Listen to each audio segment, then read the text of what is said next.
Good day everyone, my name is Daniel Aaron Patano and I'm gonna discuss the FOS3 or Forensic Chemistry and Toxicology. Proceed po tayo sa may physical evidence. Physical evidence are articles and materials which are found in connection with an investigation and which aid in establishing the identity of the perpetrator. Sinasabi lang naman dito sa physical evidence, ito po yung mga evidence na makikita po natin sa crime scene na common po natin nakikita, which is yung mga blood, mga object material na example is mga kutsilyo. Yun po yung mga example ng physical evidence. Tapos yung physical evidence, tinatawag din natin tong real or object evidence po.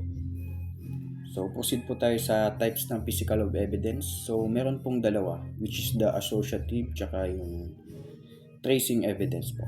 Discuss natin yung associative evidence. Associative evidence, these are the evidence that will link the suspect to the crime scene. Ibig sabihin, yung associative evidence, ito po yung mga naiwan po ng ng perpetrator natin sa crime scene. Example na lang po nito is mga blood, fingerprints, or mga hair po, or body fluids na makikita po natin sa crime scene. Then next, yung tracing evidence. Tracing evidence, articles which assist the investigator in locating the criminal. Sa may tracing evidence naman daw, dito po natin nalolocate po yung mga suspect natin.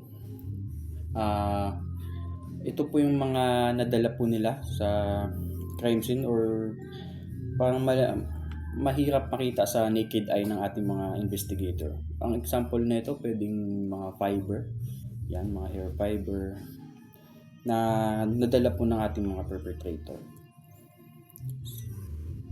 The next, proceed na tayo po sa chapter 1, which is the blood and blood stains.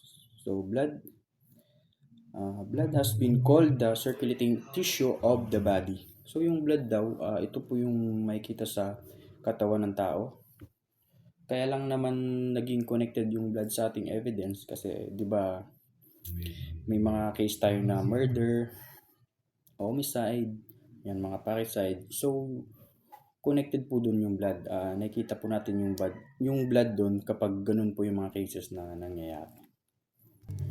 Then next, meron po tayong importance of study of blood. First, meron tayong a circumstantial or corroborative evidence of the crime. Yung circumstantial of evidence, this refers to a types of evidence that consist events or circumstance. Sa circumstantial evidence, ito po yung mga evidence na pwede po siyang makontradict kasi dapat may strong evidence talaga na mapatunay. Kaya yung circumstantial, muna siya, kumbaga hindi siya strong evidence. Like for example, sa mga yung CCTV natin, nahagip yung perpetrator natin, hindi po muna natin yung masasabi na siya po agad kasi hindi full view yung nakikita kasi CCTV lang. Kaya yun yung circumstantial. Tsaka dito na po papasok si corroborative evidence.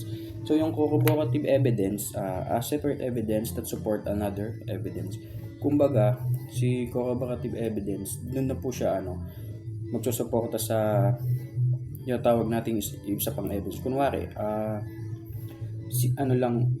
documentary evidence lang yung in-state ng ating victim or witness, which is hindi siya malakas. Kaya yung corroborative evidence, pwedeng i-support niya yung documentary evidence. Kunwari, mayroong physical evidence.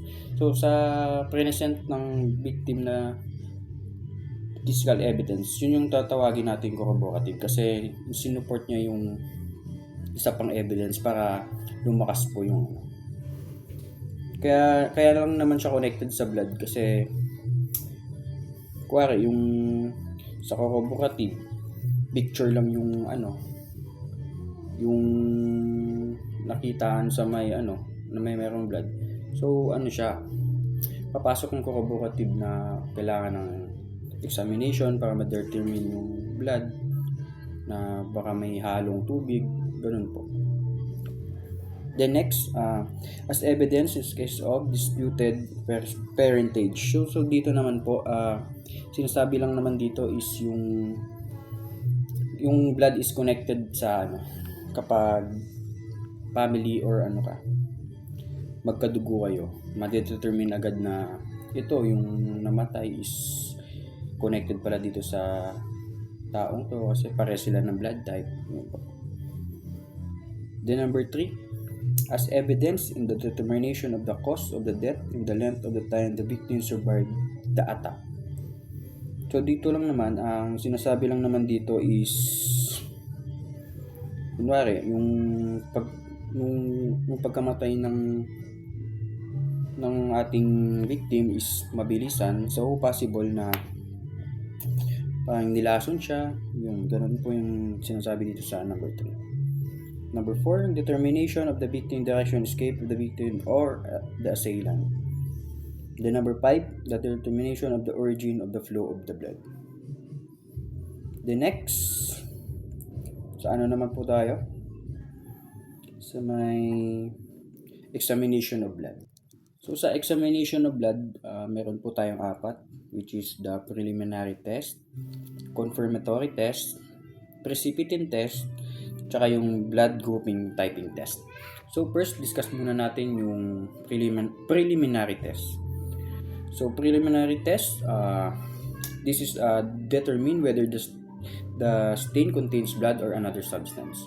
So sinasabi sa preliminary test, dito lang naman na ini-examine kung yung blood natin is positive ba siya or wala siyang halong tubig or something na nilagay na ibang substance na para mag-result na negative sa blood.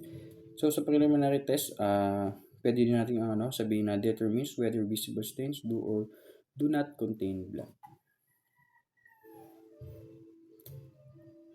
Then sa preliminary test natin, meron po tayong 4 na nakakapaloob po dito, which is the benzidine test, phenolphthalein test, guacamole test, tsaka yung Leukomalachie-Green test. So discuss muna natin yung benzidine test. Benzidine test is an extremely sensitive test that can apply to minute stain.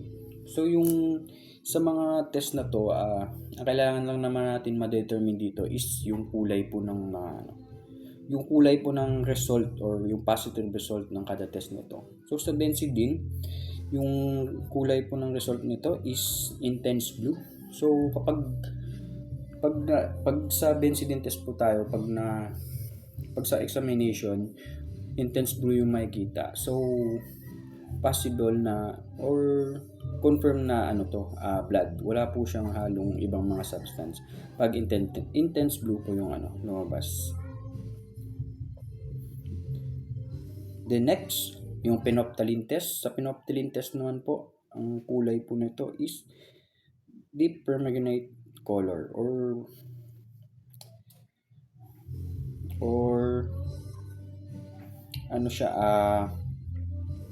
pink, salmon pink, yung sinatawag nilang salmon pink. So pag ganito naman yung lumabas doon na kulay is tinatawag natin siyang phenolphthalein test. So yung phenolphthalein test is a alternative test to benzidine test. So kung wala po tayong benzidine test, pwede po natin gamitin itong phenolphthalein.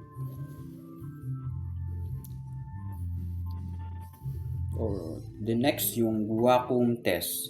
So guacamole test, fairly delicate test showing the presence of fresh blood in solution. So guacamole test naman, kung positive yung result, yung kulay po nito is blue. Kulay blue din po siya. The next, yung Leukomalachie-Green test. So ito yung test is not as sensitive as the benzidine test. Kumbaga, hindi siya kaagad. Hindi siya gaano ka-sensitive tulad daw ng benzidine test. Tapos yung pag positive naman yung result dito, yung kulay naman is bluish green naman po. So may guacamole test natin. Then yung pang last is luminol test. So luminol test, it's an important presumptive identification test for blood, or it is extremely sensitive test. Kumbaga, pag ito yung ginamit daw, malolocate mo agad yung positive blood ng ano. So, yung kulay nito is blue din po sa luminal test.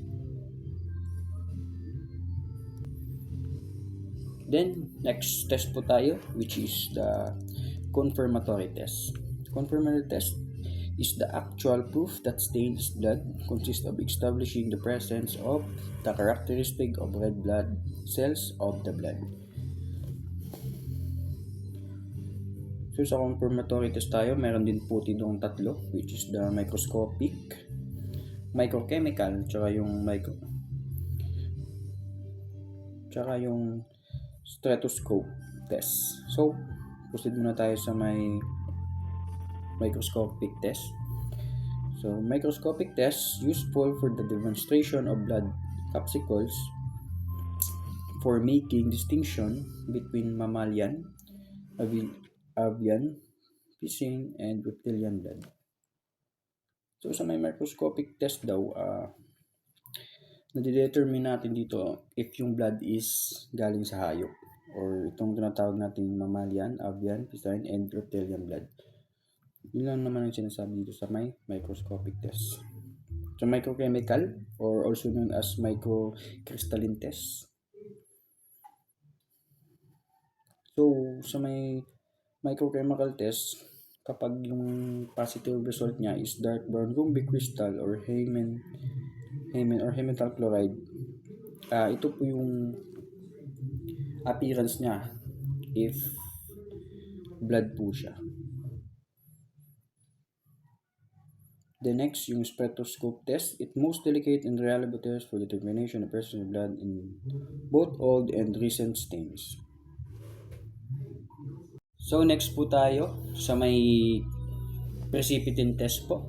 Precipitin test is the standard test used to determine whether the stained blood is of human or animal origin. So sa precipitin test, simple lang naman daw yung sinasabi dito. Ito yung test na magde-determine or kung animal ba to or sa human blood po. The next, meron tayong blood grouping typing test. So sa blood grouping typing test, dito natin malalaman kung magkatugo ba yung ating connection sa isang tao. Like for example, pag family, possible na magkaparehas lang ng blood typing po yan, or it's either kung A positive yung mama mo tapos yung tatay mo is O. So sa dalawa lang po yan is maa-adapt yung blood type mo po. Yun lang ang sinasabi dito. So next tayo po sa chapter 2, which is the semen and seminal fluids. So semen, a viscid whitish fluid of the male reproductive tract consisting of spermatozoa suspended in secretion of accessory glands. So si semen daw, yung kulay nito is whitish fluid daw. So parts of semen, meron tayong seminal fluid, which is consisting of cellular elements including spermatozoa. So yung yung seminal fluid ng isang normal na lalaki daw is 400 to 500 million spermatozoa po. The next, the epithelial cells and crystals, composed of choline and lecithin. The next, meron tayong ejaculation. So ejaculation is a climax when you release the sperm cells. So ejaculation, ito na po yung kumbaga ito na yung result ng masturbation. Kumbaga ilalabas mo na po yung ating sperm cells. So tinatawag po yung ejaculation. So sa masturbation naman is the sexual stimulation of one's own genital for sexual arousal or another sexual pleasure, usually to the point of orgasm. So sa masturbation is pa lang daw siya, sexual stimulation lang, kumbaga pini-perform mo pa lang, wala pa siyang spermatozoa na lalabas or malalabas pa lang. Then next, so case wherein semen has no spermatozoa, ito daw yung tawag kung ang lalaki or ma-determine natin na walang sperm yung isang tao. So first, aspermia, a condition wherein males have no spermatozoa at all in their seminal fluid. So sa aspermia, wala po talaga siyang spermatozoa. Kumbaga, ewan ko kung genital ba to or sakit, no? Basta yung tawag sa mga walang spermatozoa daw is aspermia. So next, yung oligospermia, a condition whereby males have abnormally low sperm counts or few spermatozoa. So sa oligos naman po is meron siyang spermatozoa pero konti lang daw. Kumbaga abnormal yung pagpuproduce ng sperm lagi. Konti lang siya. Oligos po yung tawag. So next, dito naman tayo sa may examination po ng seminal states po natin.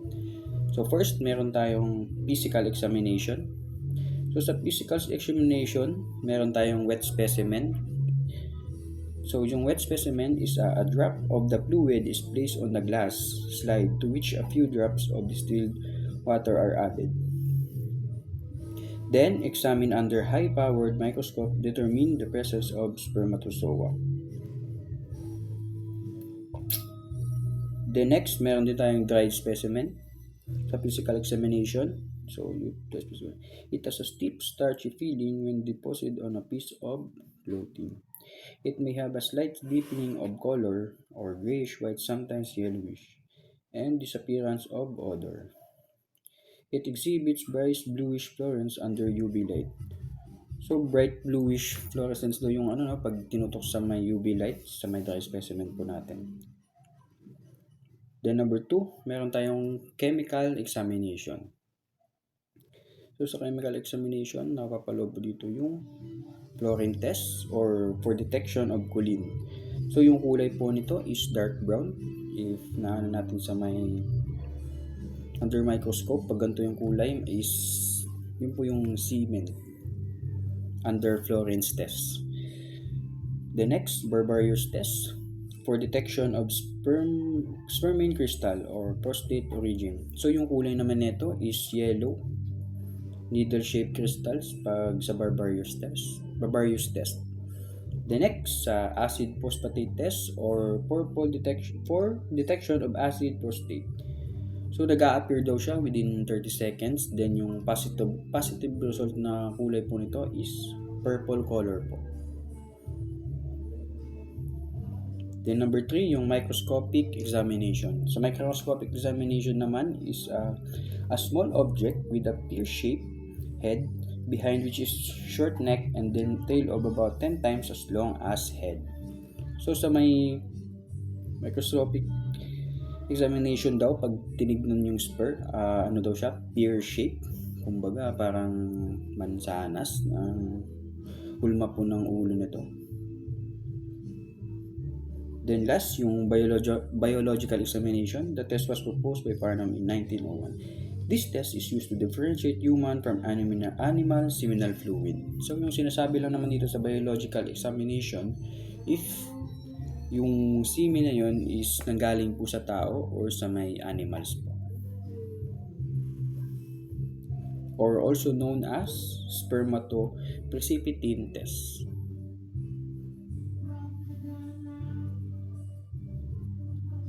Then next, naman po tayo? Gunpowder and other explosive. So explosives is any substance that may cause an explosion by its sudden decomposition or combustion. So sa explosive daw, hindi masasabi mo siyang explosive pag meron pong explosion na mangyayari po sa ating mga chemicals or ito mga explosives. So, meron tayong kinds of explosives. First, meron tayong propellant or low explosive. So, are combustible materials containing within themselves or all oxygen needed for their combustion that burn but do not explode and function by producing gas that produces explosion. So sa may low explosive daw, kumbaga yung combustion daw is ano, meron na siyang spark pero hindi pa siya talaga nag-combustion ng hindi pa siya nag-function talaga na for explosion. Kumbaga spark lang muna sa may low explosive. The next, yung primary explosive or initiator, explode when they are heated or subject to shock. So kumbaga sa primary, pag merong heat or substance na makapag-trigger dun sa may isang chemical, so ito po yung primary explosive na tinatawag po. Sometimes they do not even contain the elements necessary for combustion. The next, yung high explosives. Ito mga high explosives is explode under the influence of shock of the explosion of primary explosive. Yung mga high explosive natin, usually makikita natin to sa mga ginagamit pang illegal fishing, yan, mga dynamite, yan. Example po yan ng mga high explosive po natin. The next, yung types of gunpowder naman po. First, meron tayong black powder, a mixture of carbon or charcoal, 15%, sulfur, 10%, and potassium nitrate, 75%. So, mas maraming contain na mixture pag black powder is potassium nitrate. Tandaan po natin yan. The next, yung smokeless powder. Smokeless powder is either single base composed of cellulose nitrate or double base composed of cellulose nitrate and glycerin nitrate and some stabilizer. So yung smokeless powder is nagagamit siya nowadays sa ating mga firearm kasi ito daw is parang more on parang necessary siya sa ngayong generation, smokeless powder. Pero dati talaga black powder talaga yung mga ginagamit sa ating mga firearms kasi usually siguro siya mura or mabilis lang siyang gawin po.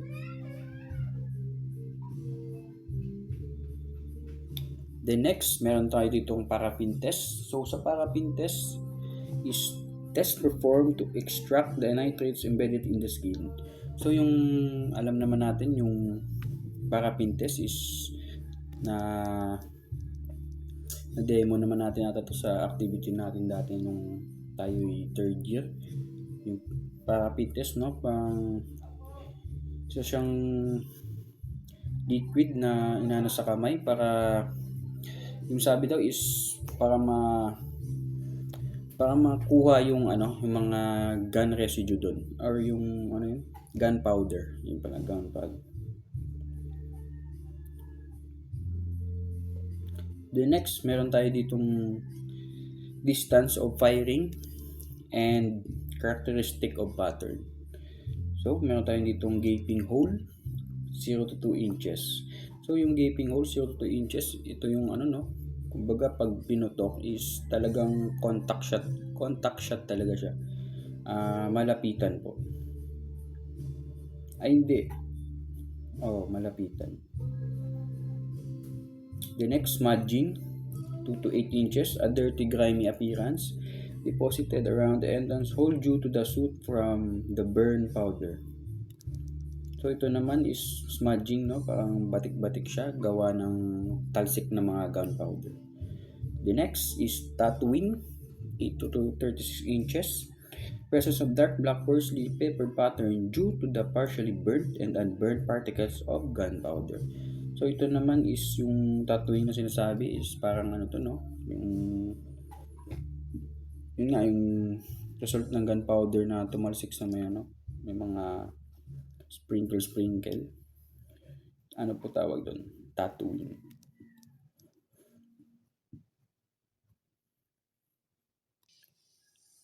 The next, sa naman tayo? Hair and textile fibers.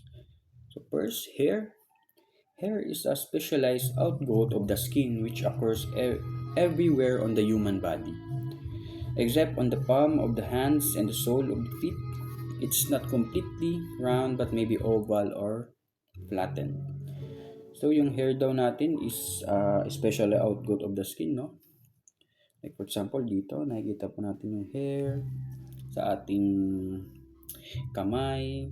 So ano lang daw, kumbaga excluded lang daw yung ating palm, no? Ito talaga yung palm, hindi talaga natutubuan ng buhok yan. Tsaka yung ating sole of the feet.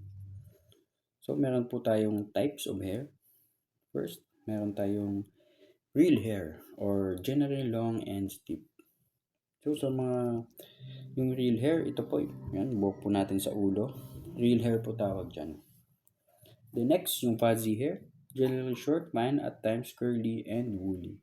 So fuzzy hair naman is nakikita po natin yan sa mga dito po. Sa pisngi natin, mga balbas. Pwede natin sabihin na fuzzy hair po yan. The next, meron po tayong parts of hair. First, root. Root is a portion embedded in the skin.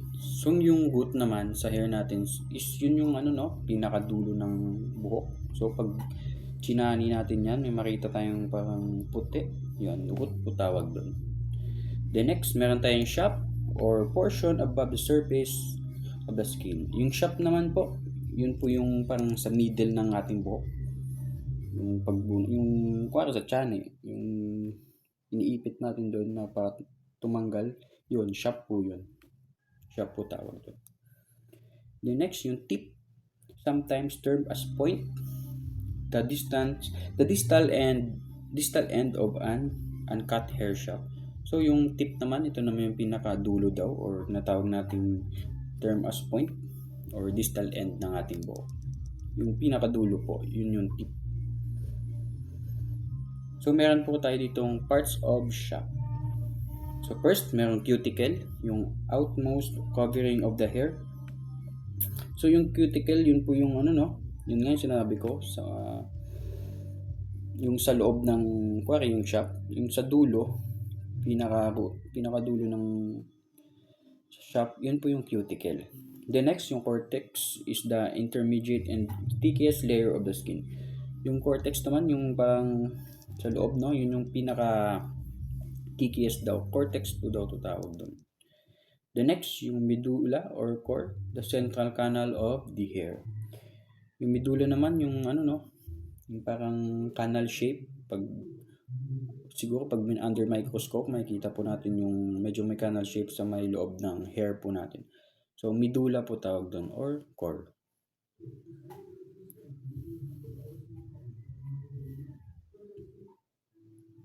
Then, next po tayo sa may sources of human hair. First, meron tayong head hairs. Yan, sa to, head common hair natin is often the longest hair on the human body. They have an uniform diameter and cut tip. Next, pubic hairs. These are not subject to much change over time as head hairs is generally coarse and wiry. Yun, mga pubic hair, alam niyo naman siguro yan. Ito, mga pakulot nating buhok. Pubic hair po yan. Number 3, facial hairs, commonly called mustache hairs or beard hairs. Ito, yun. Facial, nakikita sa mukha. Yan po yung bigote, balbas, yun po. Facial hairs po daw tawag dyan. The next, limb hairs, hairs from legs, hairs from leg daw, limb hairs tawag. And arms, pwede din siya nating tawaging limb hairs. These are shorter in length, have an arc-like shape, and are often braided or tapered at the lips. Yun, no? Limb hairs daw po tawag. The next, meron tayong fringe hairs. Or these originate from the neck, sideburns, upper leg, abdomen, and back. So, meron daw tayo sa pag mayroon daw buhok dyan, sa likod, or dito daw sa may upper leg natin is fringe hair po tawag natin doon. Fringe hairs. Number 6, other body hair area. No, may mga sa kilikili, meron dun sa may basta yung mga tago, may mga buhok, no? Hair po ang tawag natin dyan. The next, meron tayong characteristic by race, no? Which is the Negroid, mga African, Mongoloid, Asian, Caucasoid, or yung mga European.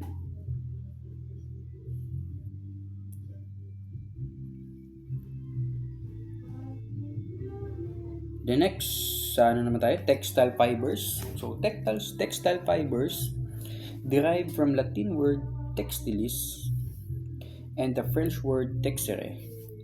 To weave, hence textile fiber means that can be converted into yarn. So, sa mga fiber naman natin tayo, no?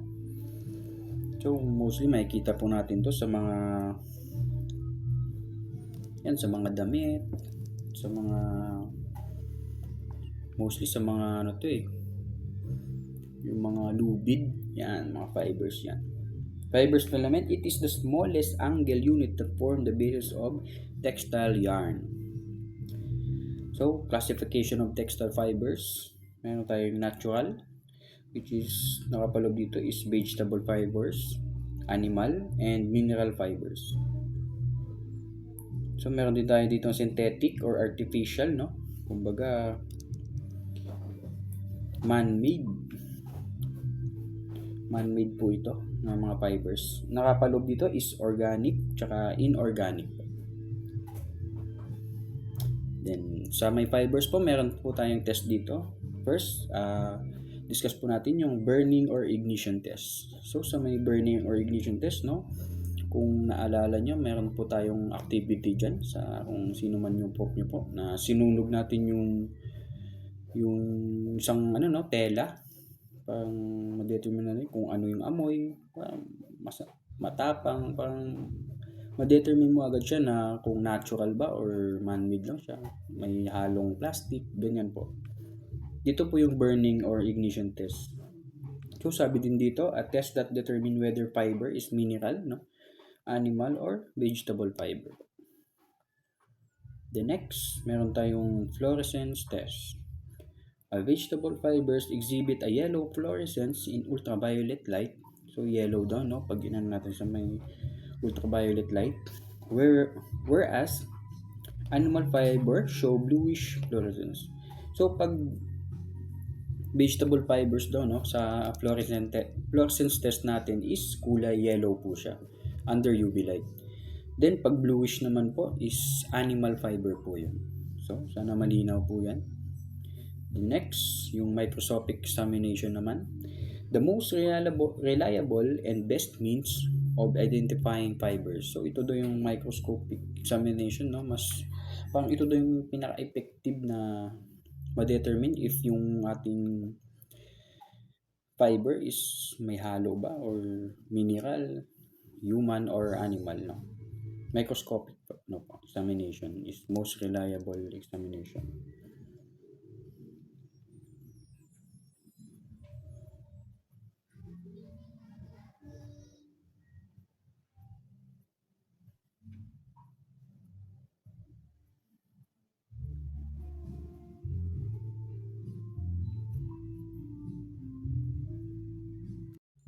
So next topic po tayo guys, which is the glass.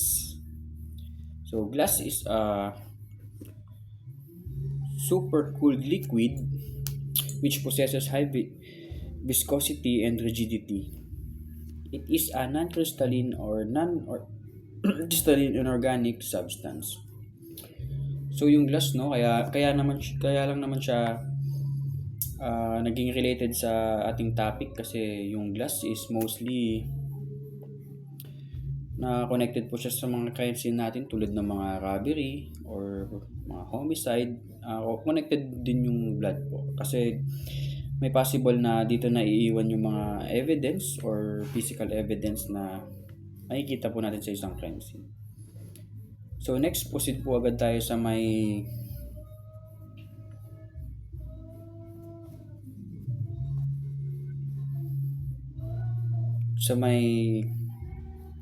analysis of glass. So meron po tayong first, spectrographic test.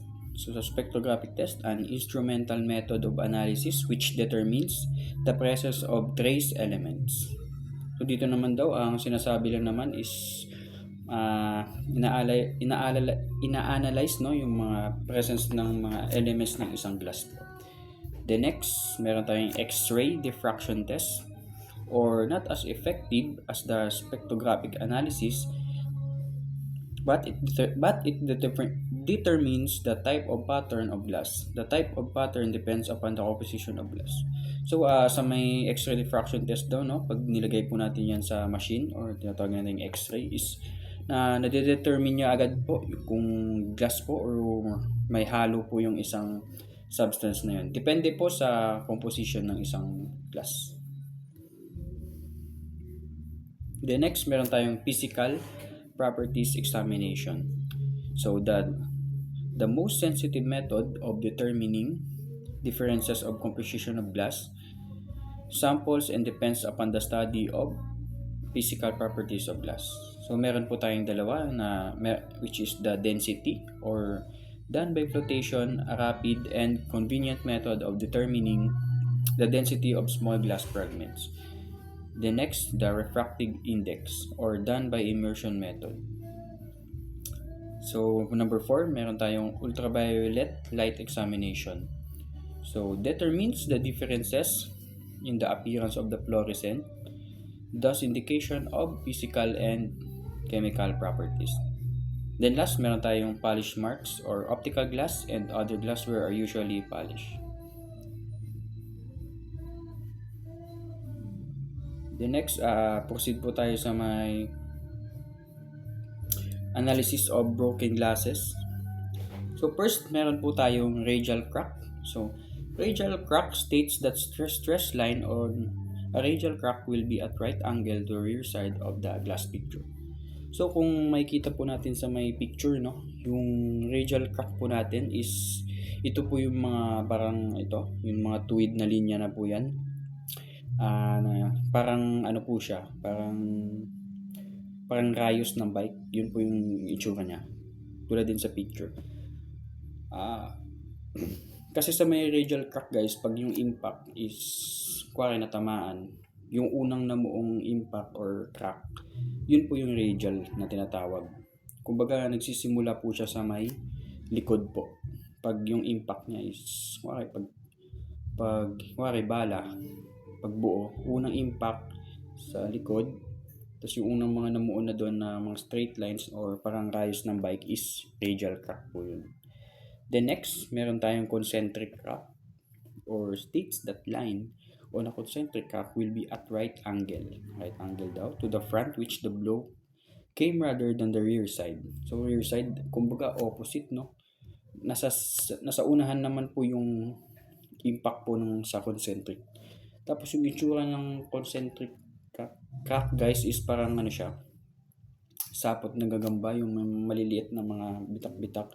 Yun po yung concentric crack. Kumbaga secondary impact na po siya na makikita mo siya sa may kasunod po siya na nabubuo. Hindi po siya una. Kumbaga siguro sa lakas ng impact, no? Kaya grabe yung mga crack na mga liliit. Yun po yung concentric. Na parang nakapalibot dun sa may sentro ng unang impact ng glass. Yun po yung concentric. Kung makikita nyo sa picture, yan yung mga maliliit. Concentric crack po yung tawag dyan.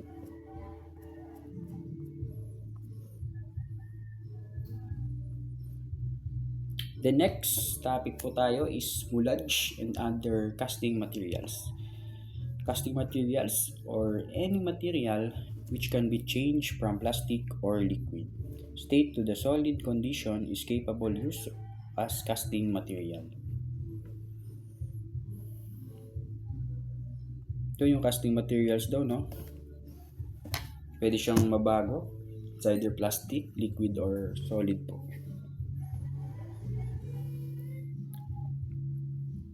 The next, tool marks.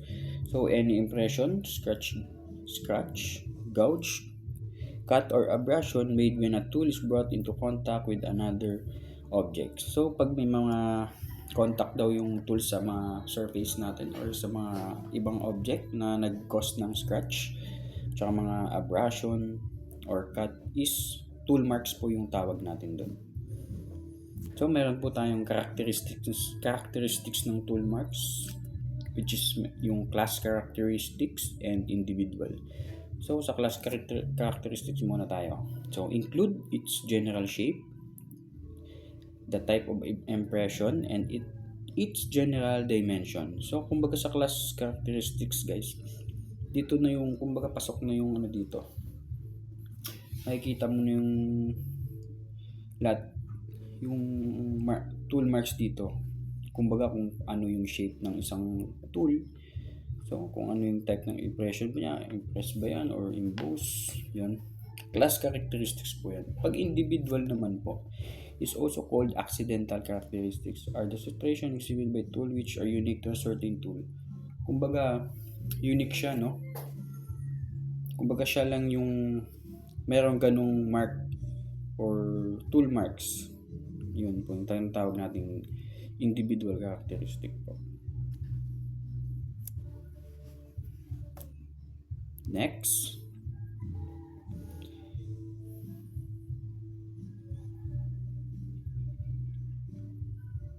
Next po natin is impression.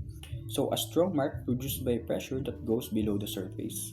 So, yung impression po natin is strong mark. Kumbaga, kuwari sa may yung footprint mo, pag tinapak mo yun sa may putik, yung makikita mong dun, malaking print dun is impression po yan. Kumbaga, strong mark po siya na napoproduce sa printing shop, no? Pag malakas po yung ink na nilagay po natin doon, yung magiging result po ng ating print is strong impression po yun. Yun po yung tinatawag nating impression. Sa imprint naman, yung weak mark, kumbaga made by pressure that stays on the object. Kumbaga siguro sa may imprint, yung weak mark lang, no? Kumbaga pwede siyang mabura or something na ganun, matatanggal agad. Hindi siya tulad ng impression. Next, meron tayong shoe prints. Shoe create impression which can be extremely informative to forensic investigator. So, sa shoe print, tanda ko sa may lecture dati ni ma'am sa amin. Kaya naman daw importante yung mga shoe print kasi depende kasi yan sa may kunwari, yung brand ng sapatos, di ba? Nike, yung maliit. Tsaka bukod doon, ma-determine yung mga brand ng sapatos is sa shoe prints, ma-determine din daw kung ano yung possible gender po ng ating perpetrator, no? Kunyari, maliit lang yung print sa may sa lupa. So may possible na babae po yung perpetrator natin. Pero pag malaki naman, no, possible na lalaki po yung perpetrator natin. Yun lang naman po naalala ko sa may shoe print natin. Kaya extremely informative po siya sa mga ating forensic investigators. So first, discuss natin ulit yung kinds ng ating shoe print. Number 1, patent. So sa patent, na makikita natin sa ating naked eye or clearly visible and come from tracking to a substance such as paint or dirt.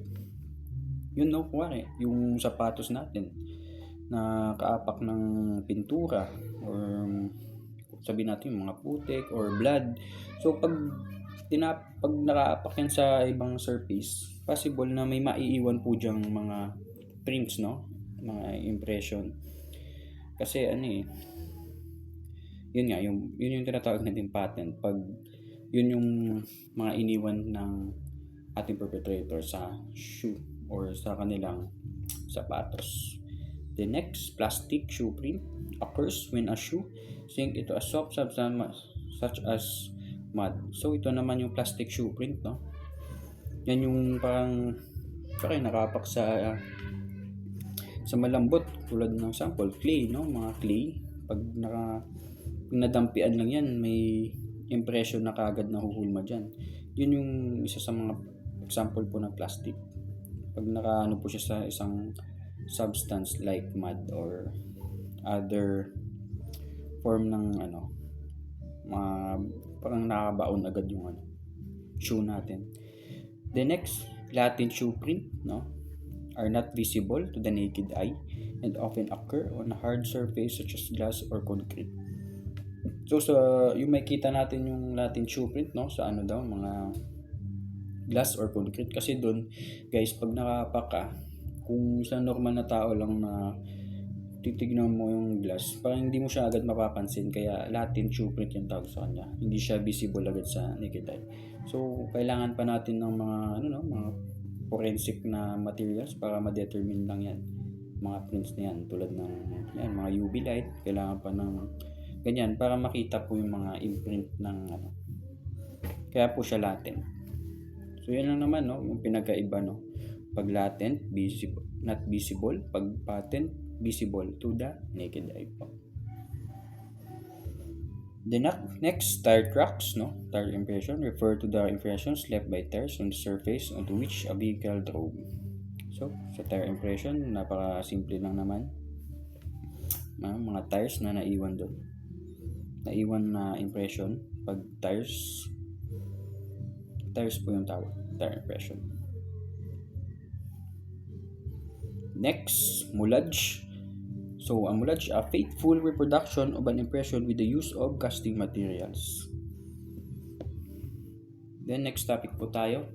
Proceed po tayo sa may metallurgy as applied to crime detection.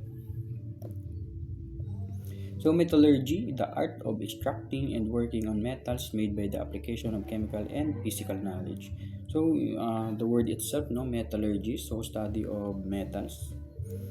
Kung ano po yung connection nito sa ating crime scene or chemical and physical knowledge. Metallography, a branch of metallurgy, that involves the study of microstructures of metals and alloys.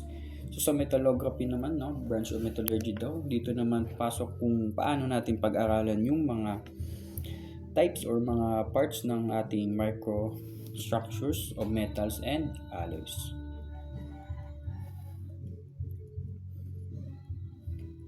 Next, meron tayong dito ng counterfeit coins, no, kumbaga may binago sa ating mga barya. Are coins made to imitate the real things used for gain. No, basta yung counterfeiting is pinaka reason po talaga niyan is for financial gain, no. Tandaan po natin yan. So next, meron tayong kinds of counterfeit coins. Meron cast coins or coins made in molds or coins made by casting molding. Ito, no, parang ginaya lang siya, no, imitate na mga raw materials or moulage, galing sa moulage. Parang yan, no, parang ginagawa lang pero hindi naman siya gayang-gaya talaga. The next, meron tayong struck coins. Coins made by stamping or striking method, or coins made to imitate the real thing and used for gain. Yan, no, may kita nyo sa picture, no, parang bako-bako, kakagagaya, hindi na magaya, no. Yan po yung struck coins. Next, meron tayong serial numbers. So sa serial numbers, a series of numbers punch or press into an item to distinguish it from another of the same type. It sometimes preceded with letters and symbols. So serial numbers natin, no, makikita ka. Parang mostly natin makikita siya sa mga item, no, mga binibili natin sa labas, may mga serial number po yan, makikita po natin yan. Mostly letters po yan, tsaka ano po, symbols or numbers. Next, meron tayong engraved numbers, a number that is impressed on a metal surface using an electrical or mechanical gadget. So yung engraved, no, yun po yung makikita natin na mga number, no, na nakabaon po yan, impress, kumbaga. So next, embossed numbers, a number that is raised in relief from the surface or produced as a raised design, pattern, or lettering on a plain surface, example metal. So sa embossed naman, yun naman yung nakausbong, no, nakausli na mga numbers.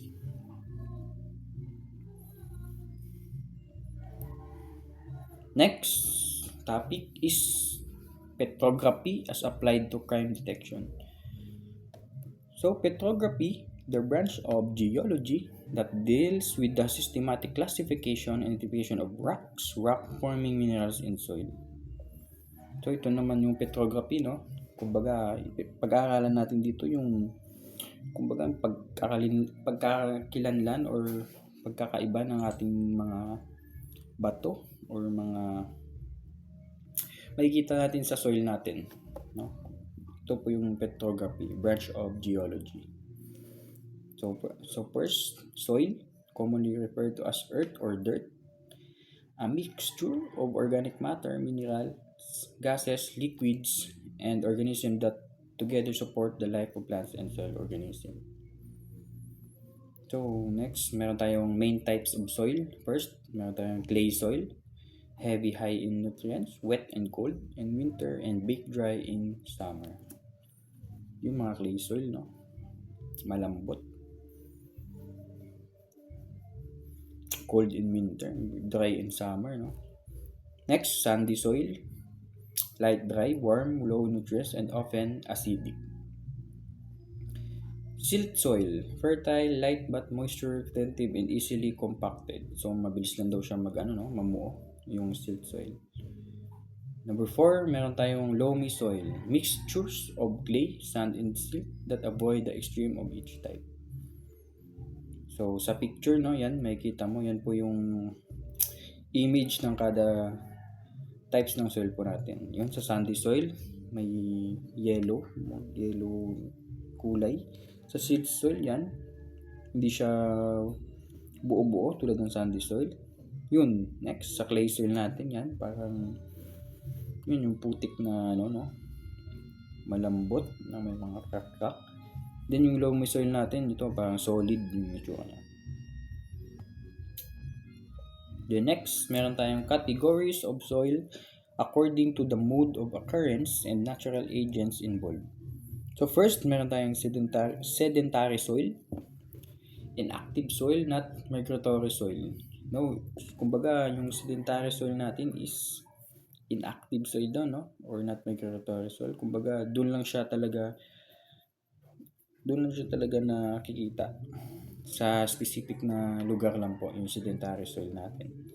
So second, yung transported soil includes all those soils that have been deposited at places far from the parent rocks after being transported by the geologic agents. Yung sa transported, no? Kumbaga ito yung soil na pwedeng ma-deposit sa ibang places, no?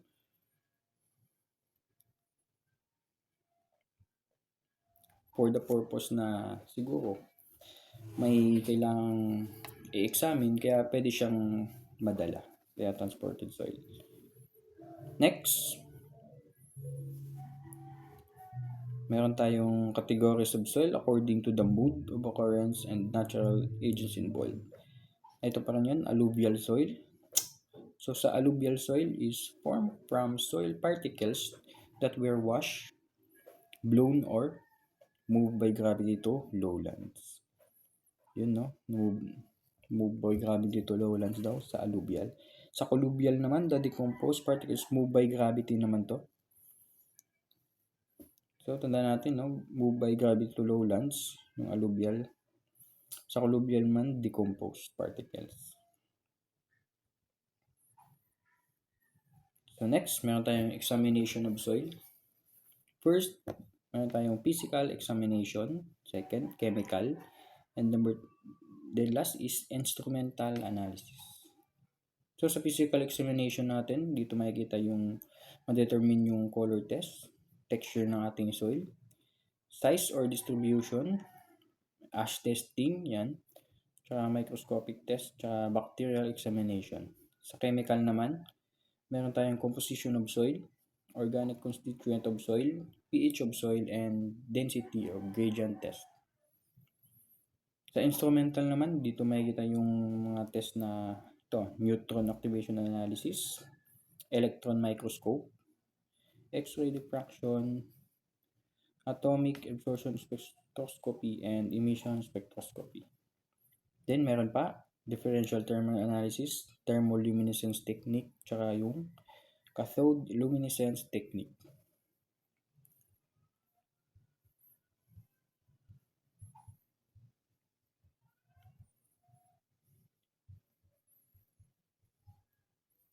So next, proceed po tayo sa may forensic toxicology. So forensic toxicology guys, first, toxicology refers to the science of detecting and identifying the presence of drugs and poisons in tissue, organs, and body fluids. So sa toxicology daw guys, sinasabi lang naman dito is refers to science daw, no, na may kakayahan na mag-detect ng mga poison sa ating katawan, no, or mga may presence na drugs sa ating katawan. Toxicology po yung tawag. So dito tayo sa history. Etymology of toxicology came from toxico, which means poison, and ology, that means study or science. Dito ko guys, no, toxico, which means poisons, and ology, that means study or science. Next, meron tayong types of toxicology. First, analytical. Includes detection and evolution. So, proceed tayo sa types of toxicology. Analytical. So, first, analytical includes detection and evolution of toxic chemicals. Number 2, applied. Concern. So, sa analytical, ito naman yung more on mga machine na mag-detect sa may natin. So, applied naman, concerned with the application of modern technology in the early detection of toxicants. Kumbaga, ina-apply na, no, yung pag-determine ng mga toxins sa ating katawan. Number 6, clinical, study of diagnosis and treatment of poisons in humans. So sa clinical naman is, dito na po, papasok na yung mga diagnosis or solution para dun sa nalason na tao po. The next, veterinary, study of diagnosis and treatments in animals and the potential of transfer to humans. Yan, mga veterinarian, no? Pwede din yung sample. Pasok din yan sa veterinary natin. Then, environment, study of presence of toxicants in the environment and their effect on the human and animals. The next, forensic. So, deals with the medical investigation of death, poisoning, and drug use. So, yung forensic, no?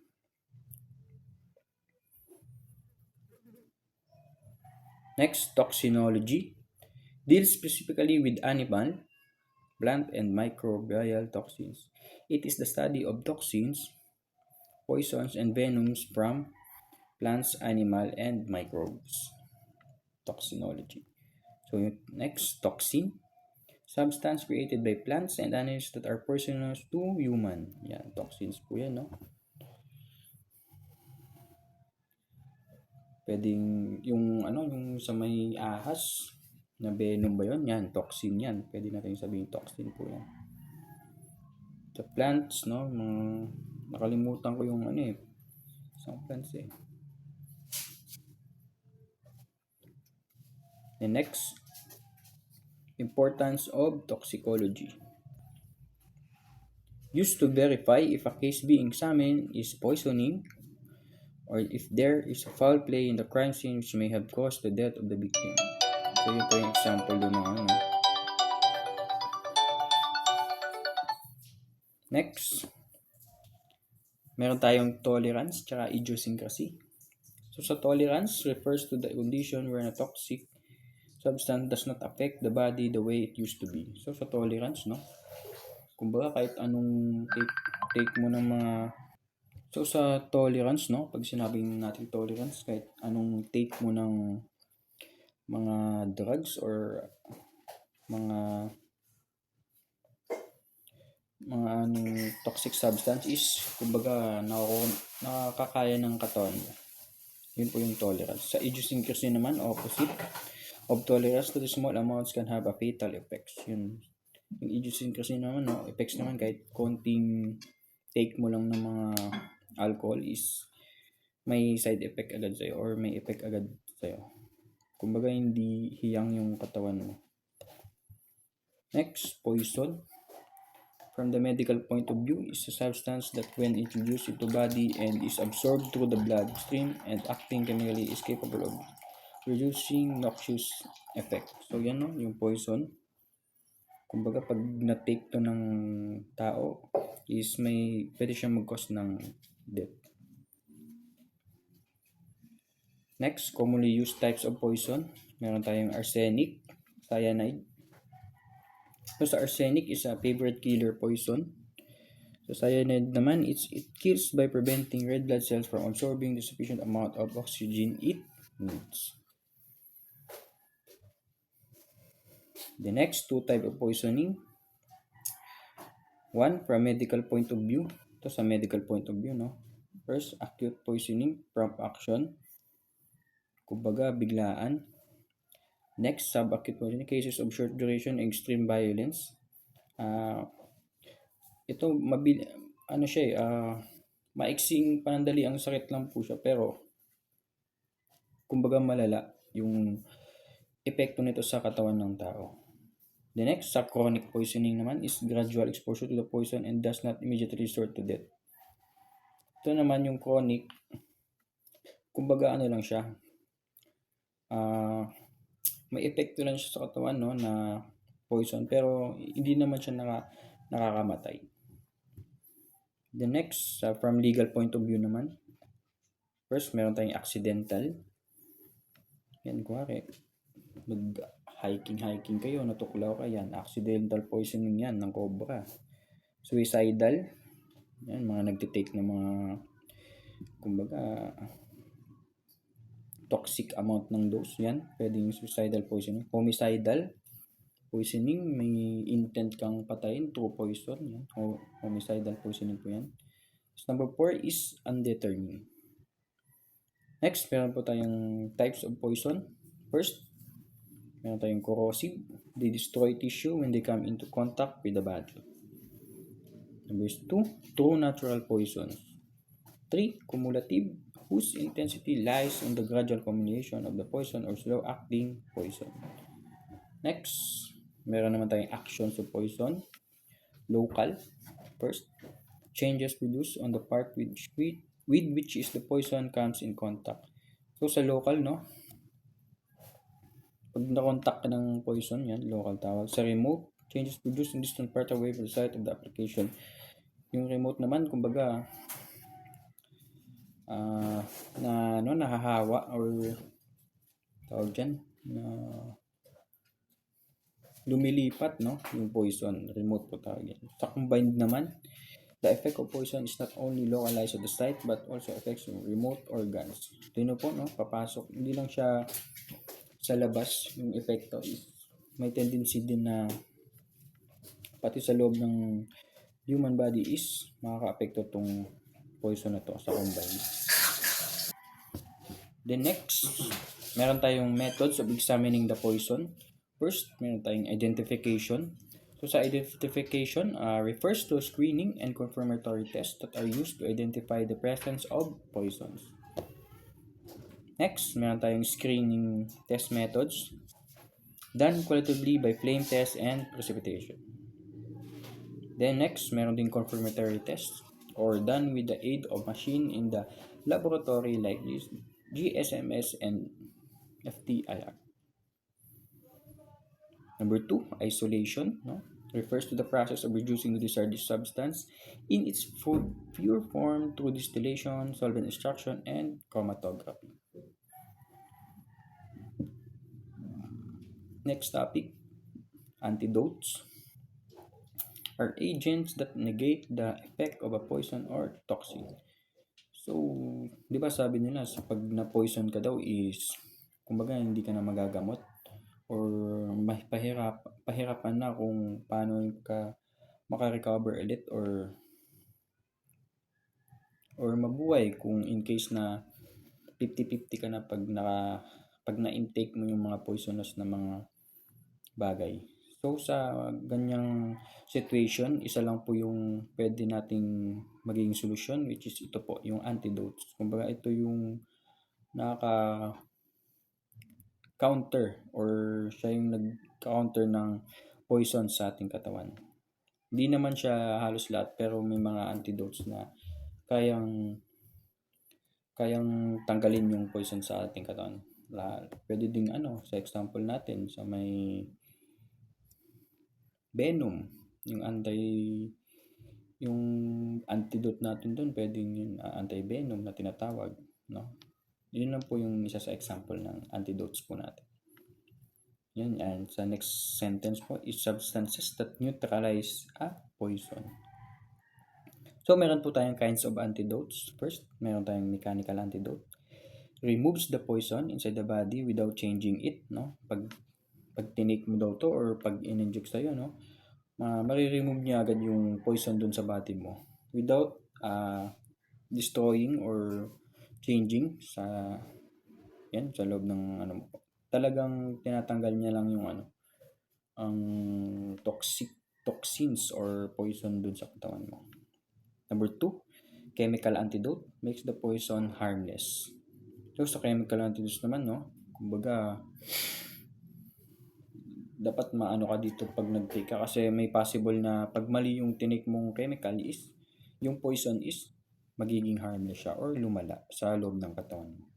Number 3, physiological antidote, an agent that counter the reaction made by the poison. So dito naman parang kumbaga kina-counter yung reaction ng poisons bago siya gamutin, no, or bigyan ng antidote.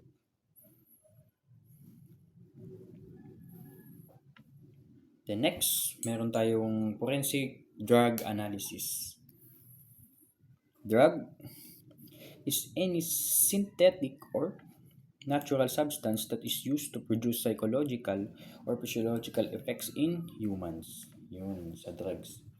So, no, di ba sabi natin mayroong drugs na maganda sa katawan.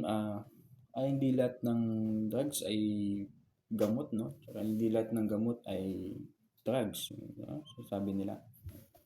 Kaya, pag-aralan natin yung classification ng drugs. So first, meron tayong stimulants or yung sinasabi nating uppers, no? Pag tinake natin yan, talagang aggressive or gisingan diwa, no? Kumbaga aggressive ka niyan pag nag-take ka ng mga stimulant drugs. Pwede natin dyan example is yan, mga cocaine, yun, shabu. The next, depressants or downers, ano na tinatawag natin, no? Kumbaga pag nag-take ka na ito is parang yung katawan mo is slow reaction na, no? Kumbaga nag-hallucination ka na. Yan, pwede papasok diyan yung mga tinatawag nating cannabis. Yan, example po niyan. Tranquilizer, no? Mostly yan yung mga ginagamit sa sa mga hospital, no? Pang anesthesia, yan, pampatulog, yan, tranquilizer, pwede din yan. Hallucinogens, yan, narcotics, designer drugs, tsaka inhalants. So first, pag-aralan muna natin yung stimulants. So stimulants, drugs that increase the rate of the body systems, yun, sabi ko nga kanina, no, pag nag-take ka ng stimulants is kumbaga may tendency na magiging hyper ka, no? Yan, resulting in increased alertness and physical disposition. So yun lang naman sa stimulants. Ito mga example niyan, yung nicotine, no? VOC, may chance din daw yan. Caffeine, yan. Yan po yung mga types of drugs or types ng drugs na pasok sa ating stimulant drugs. Next, depressant. Kinds of drugs that induce sleep. Yan, pag nag-take ka daw ng depressants, prevent seizures as well as relieve anxiety and muscle spasms. No, pag nag-take ka daw ng mga depressant drugs, no, parang mabilis kang makatulog, yung anxiety mo parang nawawala. Syempre parang tumataas yung kumbaga slow reaction na yung body mo, kaya ganyan. Next, tranquilizers produce sedation, induce sleep, yan, relieve anxiety and muscle spasm as well as prevent seizures. Yun po yung tranquilizer natin. Next, hallucinogens naman is drugs that produce delusions and hallucinations as well as severe changes in mood and behavior. Uses speak of hearing colors and seeing sounds. So Dagdag ko lang yung delusions, yung pinagkaiba niya sa hallucinations tsaka illusion. Pag delusion kasi guys, false belief, yung sinasabi nila, false perception of, ano ba yan? False perception of oneself kung tinatawag nila. Kasi, kumbaga, mali na eh. Tapos, naniniwala ka pa. Yun yung delusion na tinatawag. Sa hallucination naman, no? False perception of reality, no? Kumbaga, ito yung sa may quotes na yan na hearing colors and seeing sounds. Kumbaga yung sa paningin mo is naririnig mo na yung mga kulay, ganyan. Yung kulay, naririnig mo. Yan, hallucinations po tawag yan. Sa illusion naman po, false perception of something. Kumbaga, may nakikita ka, no? Pero yung nakikita mo is iba. Kumbaga, ito, for example, sa harap ko may tao. Pero, yung point of view ko sa tao na yun is hayop pala siya or baboy. Yung pala tao. Yun po yung illusion na tinatawag. False perception of something. Yung nadagdag ko lang, no? The next, meron tayong narcotics. The term narcotic comes from the Greek word for stupor. The term originally used to refer to a variety of substances that relieve pain and dull the senses. Yan, narcotics, no?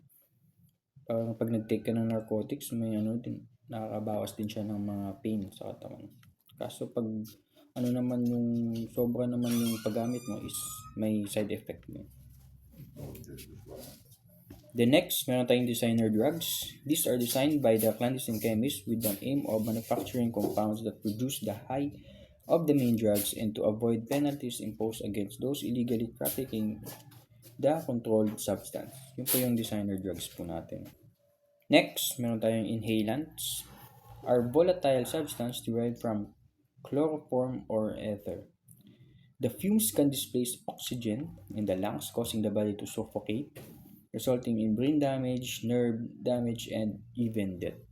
Yun, no? Pwedeng example natin sa inhalants, yung mga solvents, yung mga gases na yung pag inamoy mo parang nakaka-addict yan. Pero may epekto po yun sa katawan natin. Inhalants po yung tawag dyan. Yung common na example po natin dyan, yung yan, mga rugby, wax, yan. Inhalants po tawag dyan. The next, meron tayong drug test. It is the process of determining the process of drug and metabolites in human body to the fluids. So sa drug test, no? Ngayon, madami ng mga way kung paano maka-determine or drug test po natin, no? Pwedeng sa fluid, pwedeng sa hair, yan. Yan po yung mga forms of drug test natin. So ito next, mayroon tayong qualitative examination of urine. Screening test. So sa screening test, the drug test kit is an easy, fast, and qualitative binding immunoassay method that produces a visual result. Yung sa screening test to, no? Kumbaga, mas effective siya pag ginamit po natin siya sa may drug testing. Number 2, confirmatory test. This type of test uses gas chromatography mass spectrometry as an instrument. So ito yung forms of specimen tampering. First, dilution. This is done by adding water into the urine sample so that minimum required quantity sample can be achieved. So sa dilution, no, kuwari, di ba? Siguro mostly sa atin nakatry na ng drug test, no? Kasi pag mag-ihi tayo is sa may session natin na pag-ihian is dapat hindi siya naka-close. Kasi may possible kasi na pwede natin siyang malagyan ng tubig, no? Yung ihi natin. Pasok po siya sa may dilution po na tinatawag. Next, meron tayong 2 types of dilution technique. First, merong internal dilution or drinking plenty of water. So, dilution or taking this are like coffee, beer, and tea. Yan, internal. External, through the addition of water to actual specimen. Then number 2, substitution, done by the replacing urine sample with the urine sample of another person. Yan, yung substitution, no? Ibang urine yung ano mo, hindi yung mismo mong ihi, kumbaga sa ibang tao mo kinuha. Number 3, adulteration, done by adding endogenous substance at a concentration that is not normal physiological concentration. So yun lang po ang aking lesson today. Sana may natutunan kayo. Good night. Have a safe day.